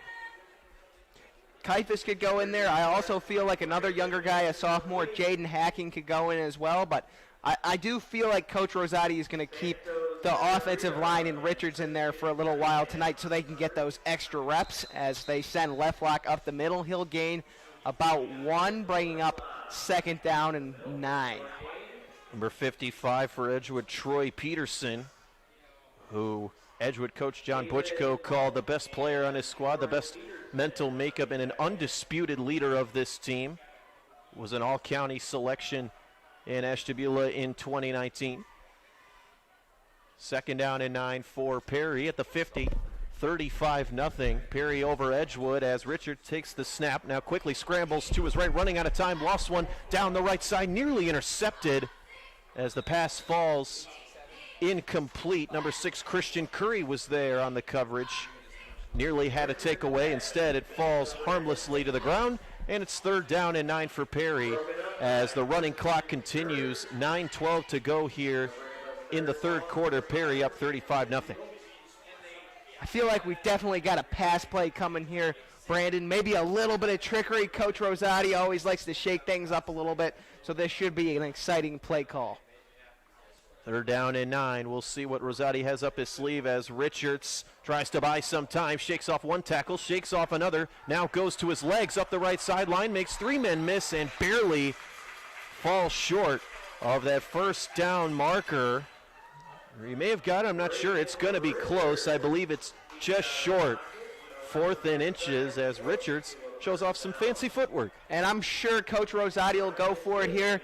Although Richards made a great play there, I think maybe he should try to avoid contact a little bit more. That's maybe where he can learn from Shiano a little bit, because really the Pirates don't have a backup quarterback right now as they get Edgewood to jump on 4th down. J.J. Johnson jumped early for Edgewood at the line of scrimmage. The senior defensive lineman caught off guard, and that gives Perry 5 yards and a first down. As we look at that first half of play, Edgewood had 4 penalties, and Perry had 2. So first down now from the Edgewood 37, 7.5 to play, 3rd quarter. Perry 35-0 lead. Richards takes the snap, throws right side. Pass sails just a bit. Mason tried for the one-handed catch, couldn't quite come down with it. There on the coverage was Cody Estock, and it's 2nd down and 10. Although it was a missed throw on the play, it was definitely the smart move, trying to throw that ball towards the sideline, as there was a defender inside of Mason, and that could have been a potential interception if he had missed to the left. So although he missed the pass, great decision-making by Braden Richards. Christian Cunningham also there on the coverage, the sophomore defensive back. 3 wide out set for the freshman Richards. Left lock in the backfield on Richards' left hip. Richards all kinds of time, throws middle of the field, and a quick pitch and catch there to his sophomore wide receiver, Jaden Hacking. Another young face in this Perry wide receiving core. Donovan Saseki there on the stop for Edgewood. It's 3rd down and 7. The Pirates want to play Savon and Richards on both sides of the ball, but those guys do need rest, so I wouldn't be surprised if they put Hacking out there in their role sometimes. Richards throws right side, screen to Mason. Right hash mark, shakes off 1 tackle, 2 tackles, and works his way to the 25-yard line for a hard-earned first down. Jacob Bell, who was the 2nd leading tackler for Edgewood a season ago, was there to wrap him up, but not before a gain of 9 and another move of the chains. Some more great elusive moves by Richards, and Mason with a great job after the catch, getting upfield, getting yardage, and yet again more good execution by the Pirates offense. 6-minute drive for Perry as the give is to left lock now, right hash marks, and runs into a sea of players, gain of a few yards.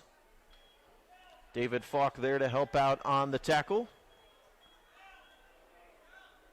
And a 2nd down and 6 now for Perry at the Edgewood 21-yard line as the clock continues to tick.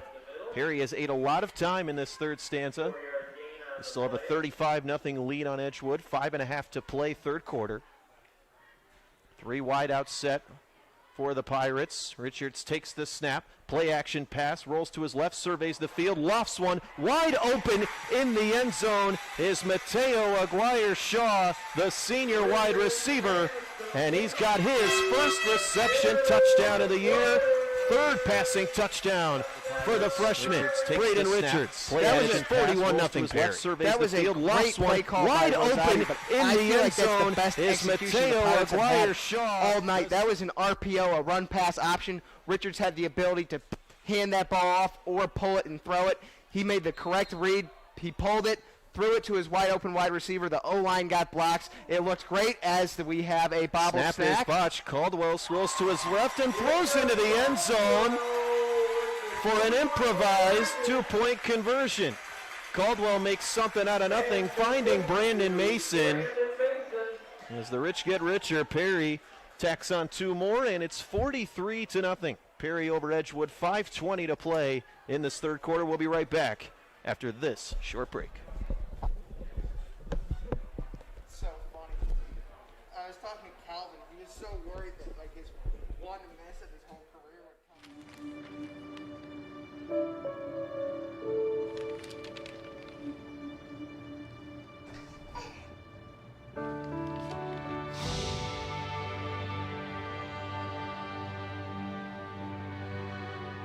Together, we can change the news. Find out how at safekids.org. Back with you in the 3rd quarter. A 70-yard drive for Perry results in 8 points. It's a 43-0 ball game. And a reminder, folks, you can get your 50/50 raffle tickets online now through Raffles Now. Download the Raffles Now app today and follow Perry Athletic Boosters to get in on the action. Raffles will run weekly, Monday through 12 noon on Saturday.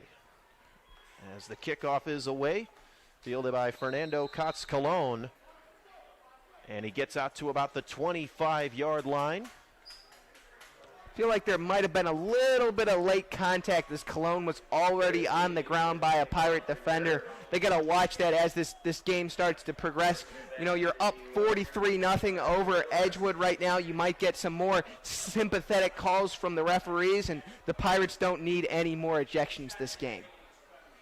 As we've noticed so far in this game, the referees are marking the ball with an orange beanbag. It's another rule put forth by the OHSAA so that the officials have limited contact to the football and less people touch the ball as Edgewood takes over. Winchell takes the snap, hands off up the middle and down to the 35-yard line.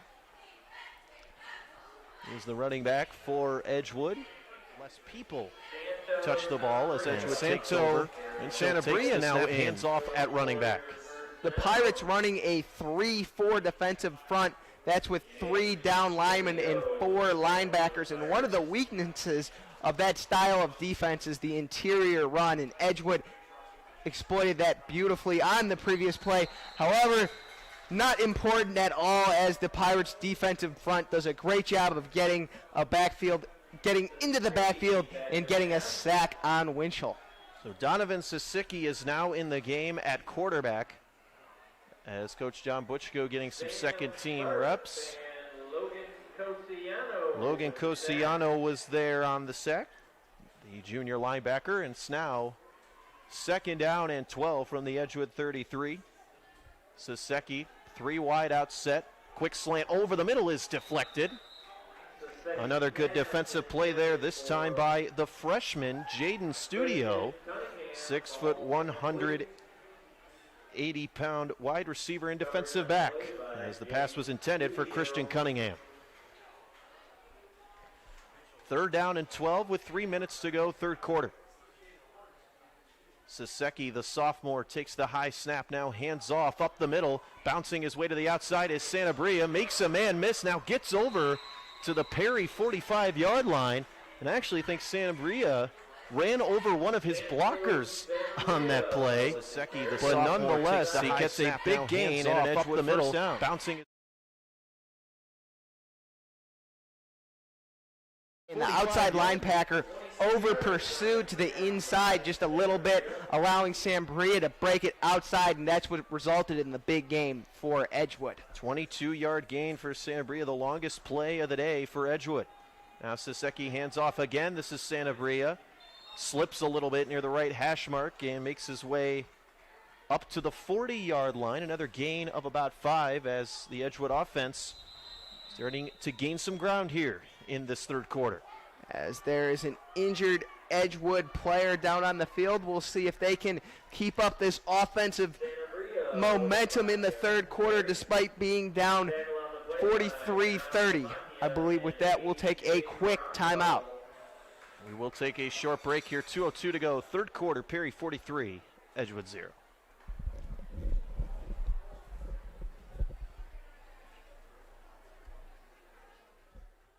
The following is a public service announcement test to determine if you need a fishing license and boat registration before you head out on the water. Let us begin.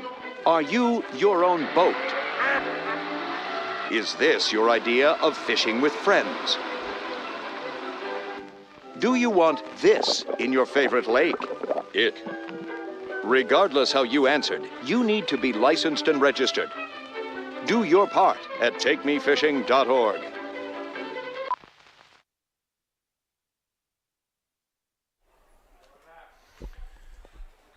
Back with you here, 3rd quarter, as another handoff up the middle for Edgewood.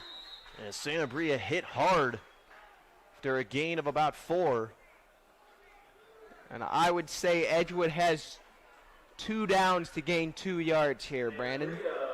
So they're looking to continue to pound the football up the middle with 1:30 remaining in this wet 3rd quarter. Your Perry Pirates up 43-0 over the Edgewood Warriors. A.J. Rockwell was there for the tackle on the last play, as now a flag is down. And this one appears to be on Perry. Was either encroachment or too many men on the field for the Pirates. And it will be encroachment against the Perry Pirates, and that gives Edgewood a 1st down at the Perry 32-yard line. Edgewood threatening to strike here with 54 seconds to go in the 3rd quarter. Saseki, the right-handed sophomore quarterback, lines up 2 running backs on his left and right hip. 3 wide receivers set, 2 to the left, 1 to the right. Saseki jumps to get the snap. It's a keeper right side and brought down after a short gain. Logan Cassiano, the junior linebacker, with his 3rd tackle of the drive. And we'll see if Edgewood can get one final playoff in this half with this quarter with 25 seconds remaining. Both teams with 3 timeouts remaining. It's 2nd and 6. Best field position for Edgewood on the night at the Perry 29-yard line. Saseki again, another snap to the chest, hands off to Sanabria, right side, shuffles his way forward and falls at about the 19-yard line. Another good gain of about 9 or 10, as that brings us to the end of this 3rd quarter of play. And after 3 frames, the score, Perry 43, Edgewood nothing. We'll take another short break before the start of the 4th quarter. We'll be right back. When you smile, does the whole world smile with you? Dr. Rusty Albrecht, Dr. Chandice Richards, and Dr. London Albrecht are committed to improving your smile. At Albrecht Family Dentistry, we can handle all your dental needs, including dental implants, crowns, dentures, partials, relines, extractions, root canals, veneers, tooth whitening, and clear braces. Don't let anything stand between you and the smile that you've always wanted. Call 440-358-0495. Monday through noon on Saturday. Back with you to start the fourth and final quarter in a game that Perry has dominated to this point, 43-0 the score over Edgewood. But Edgewood now in the Perry red zone looking to make some noise here and get on the scoreboard. As some of the younger guys for Edgewood gaining good progress on the offensive side, and that's got to be encouraging for head coach John Butchko. Well, they've got a lot of the younger players for the Pirates out there now as well, so it's almost a battle of the second teams here, and we'll see who comes out on top of this Edgewood offensive possession. Saseki as one man in the backfield, lined up right behind him in Sanabria.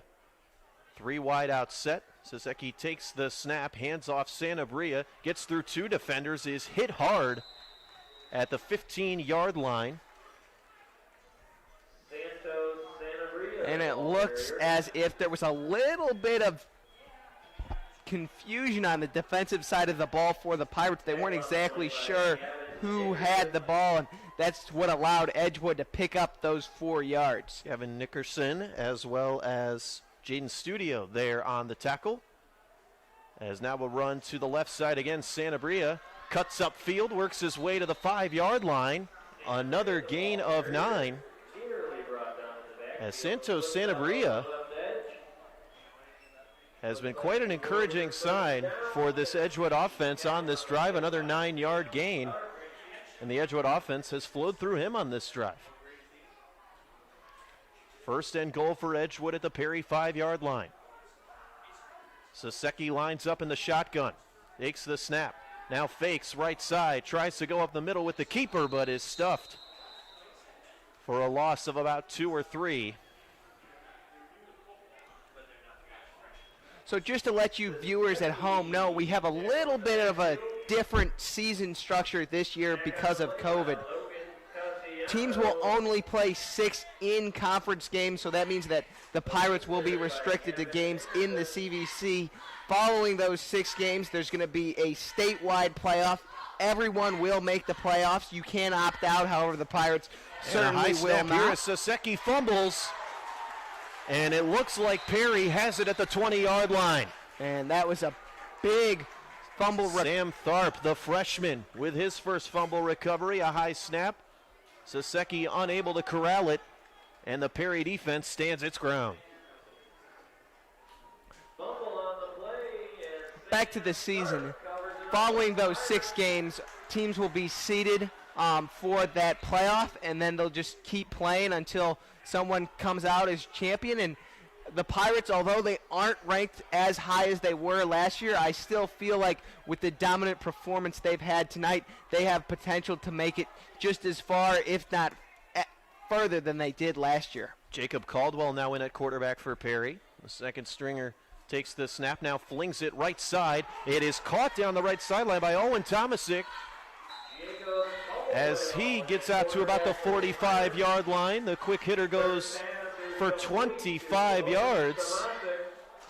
And another first down here for Perry. Snap now flings it right side. Some of the younger it is guys caught down the right sideline by Owen Tomasic. Yeah, and Coach Rosati successfully running his explosive style of play with the second stringers, although it looks like some of the starting O-line is still out there. With 9 minutes to remaining in the ball game, your Perry Pirates up 43-0 over Caldwell Edgewood. fumbles the snap and now just falls on it at the 29-yard line. Noticing a lot of fumbles.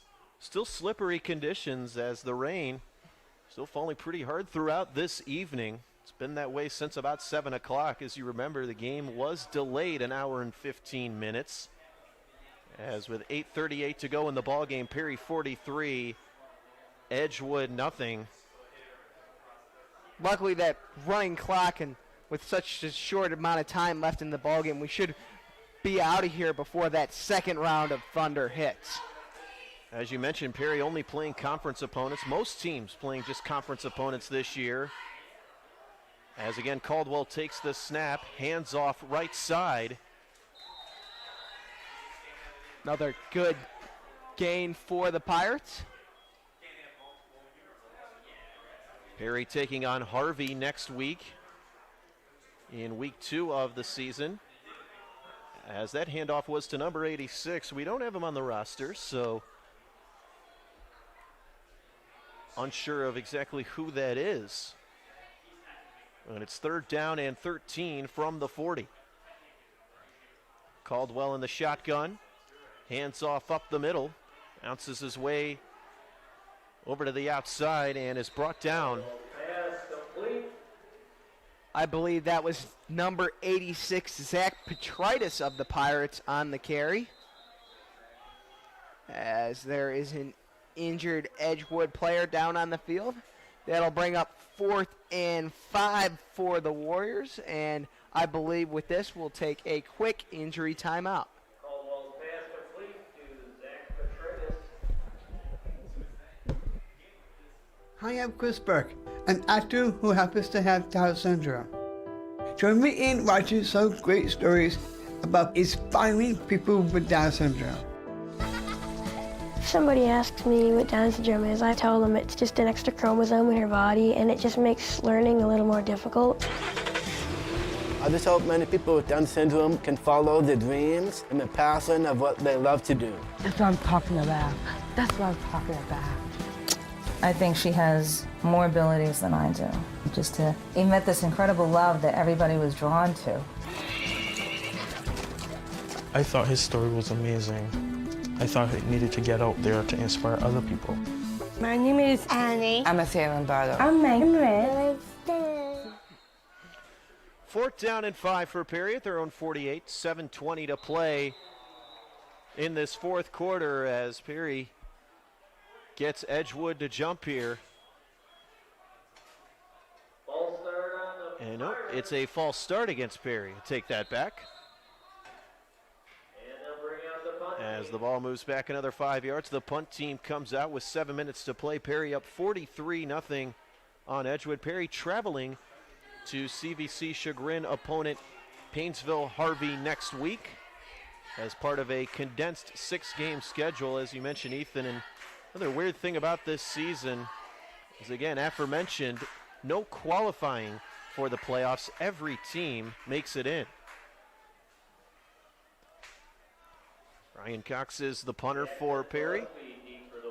Jackson Gillespie, the freshman, back deep for Edgewood. Kick is away, solid kick down the right sideline. Takes a couple bounces and is downed at about the 26-yard line.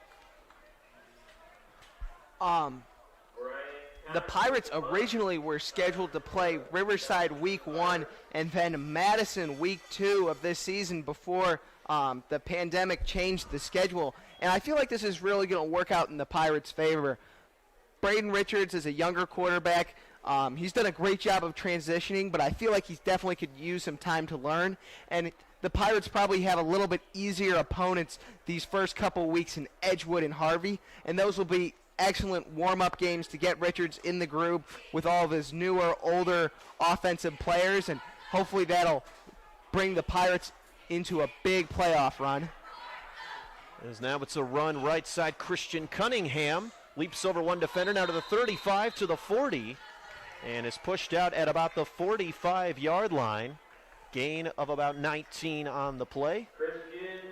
And now they say he's marked down at the 40 as another quarterback into the game for Edgewood. It is freshman Tony Hall, number 15, takes control of the offense as John Butchko getting some more younger players some reps here late in the ball game. Third quarterback of the game for Edgewood. Hall lines up with four wide out, sends a man in motion. Now hands off on the sweep left side. This is Jacob Ernst, and he's brought down in the backfield for a big loss. Dom Lamacchia was there for the tackle for a loss. Loss of about 8 there. Sets up 2nd and 18, just under 5 to play. Still 43-0. Perry in control over Edgewood.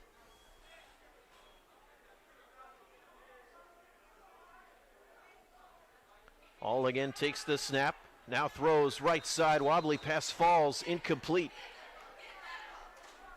And the clock will continue to run as the Pirates are up by greater than 30. Normally the clock does not run in the second half, however, the first half.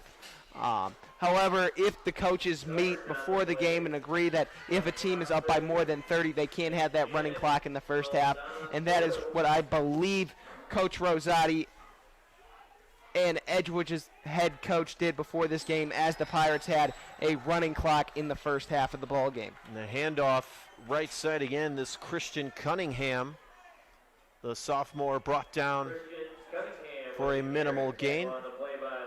Logan Cassiano he's had a good showing tonight defensively. Junior linebacker, 6 tackles in this one, as it brings up 4th and 15 from their own 35-yard line for Edgewood. 3.5 to go in this ball game.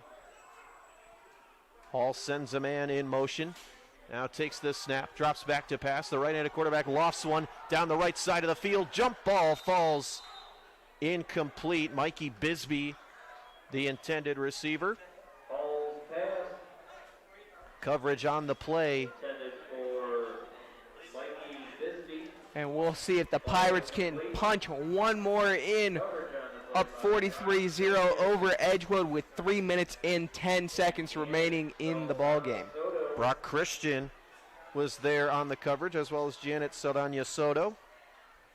And Perry takes over now at the Edgewood 35 with 3 minutes to go, as Perry looks to run out the clock here and put the finishing touches on their 26th consecutive victory here at Alumni Stadium and their 8th consecutive season opening victory. As Caldwell takes the snap, hands off now to Ethan Crum down the right sideline, untouched into the end zone. Touchdown, Perry Pirates. Crum, another great track athlete for the Pirates, shows his play, his speed on the play, just zooming past all of the Edgewood defenders for yet another Perry Pirate touchdown, putting them up 49-0 over the Warriors as we await Rowan's touched kick. Into the end zone. Touchdown, Perry Pirates. Rowan back into Crum, the game. another great track. 50-0 Perry with 2:37 left to go in the ball game. As the snap is away, ball is down, kick is up, and the chip shot extra point sails through the uprights and good. We'll take another short break. 2:37 to go in the ball game. It's Perry 50, Edgewood nothing.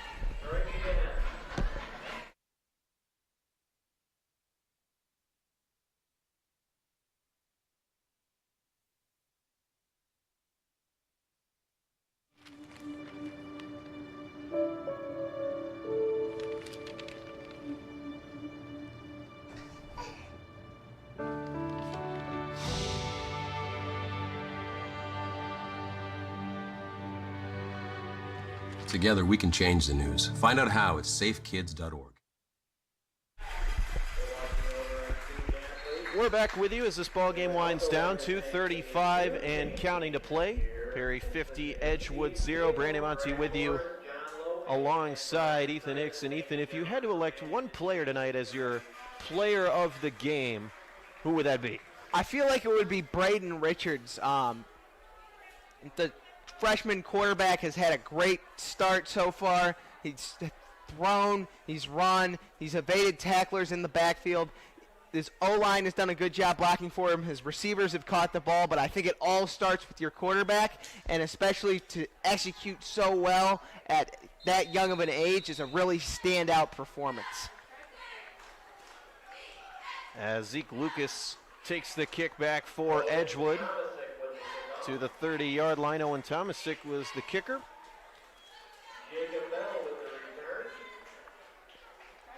As now with 1:52 to go, Edgewood tries to muster up some late offense and avoid being shut out in this week 1 contest.